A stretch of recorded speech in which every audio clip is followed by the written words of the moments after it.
ঘুমোতে যাওয়ার আগে এই দোয়াটি না পড়লে আপনি অনেক কিছুই হারাচ্ছেন। শান্তিময় ঘুমের জন্য নবীজির প্রিয় দোয়া, আপনি কি জানেন সেটা কি?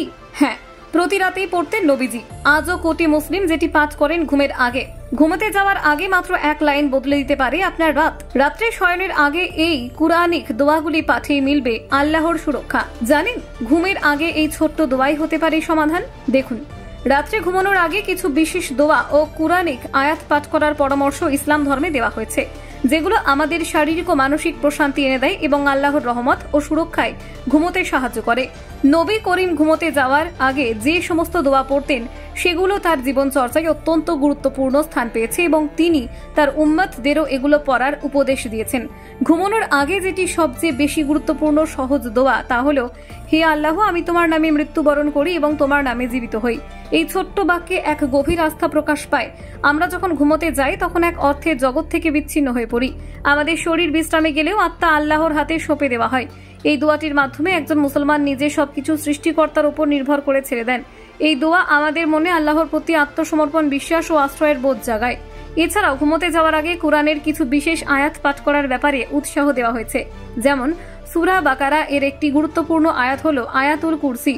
নবী করিম বলেছেন, যে ব্যক্তি রাতে ঘুমানোর আগে এই আয়াত পাঠ করে তার উপর রাতভর আল্লাহর পক্ষ থেকে একজন রক্ষক নিযুক্ত থাকেন এবং শয়তান তার ধারে কাছে আসতে পারে না।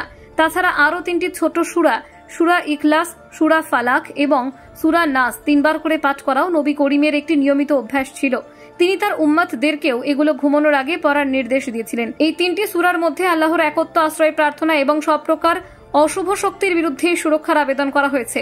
এগুলোর মাধ্যমে এক ধরনের আত্মিক প্রশান্তি আসে এবং দেহ মন আল্লাহর সান্নিধ্যে বিশ্রামে যায়। আরেকটি বিশেষ আমল হলো ঘুমানোর আগে নিজের 2 হাতের তালুতে 3 বার করে ওই 3টি সূরা পড়ে মুখ ও শরীরের ওপর ছোঁয়ানো। নবী করিম শাহ নিজেও আমল করতেন এবং তার প্রিয় সাহাবীরাও তা অনুসরণ করতেন। এটি এক ধরনের আত্মরক্ষার চর্চা, যার মাধ্যমে একজন মুমিন তার পুরো শরীরকে আল্লাহর দয়া ও সুরক্ষায় সঁপে দেন।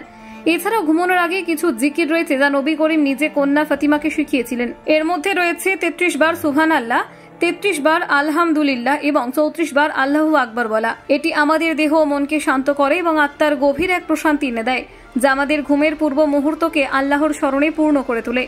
রাত্রে ঘুমানোর আগে এসব দোয়া ও আমল একজন মুসলমানকে শুধু আধ্যাত্মিকভাবে সুরক্ষা দেয় না, বরং তাকে আরো সংযমী ও আল্লাহ ভীরু ও দায়িত্বশীল জীবন যাপনে সহায়তা করে। যখন একজন ব্যক্তি প্রতিদিন ঘুমোতে যাওয়ার সময় আল্লাহর কথা মনে রাখে, তখন তার অন্তর বিশুদ্ধ হয়, চিন্তা হয় নির্ভর এবং দিনের শেষে আত্মার এক অভিজ্ঞান শুরু হয়, যেখানে মানুষ উপলব্ধি করে সবকিছুর মালিক একমাত্র সৃষ্টিকর্তা। এইসব আমল আমাদের ইহজাগতিক জীবনের ব্যস্ততা, উদ্বেগ থেকে দূরে নিয়ে যায় এবং আমাদের ঘুমকে করে তোলে আল্লাহর স্মরণে পরিপূর্ণ ও প্রশান্তিময়। ঘুমের আগের এই কয়েকটি মুহূর্ত যদি আমরা সঠিকভাবে কাজে লাগাই, তবে তা আমাদের আত্মার প্রশান্তি, জীবনের দিশা ও আগামী দিনের শক্তির উৎস হয়ে উঠতে পারে।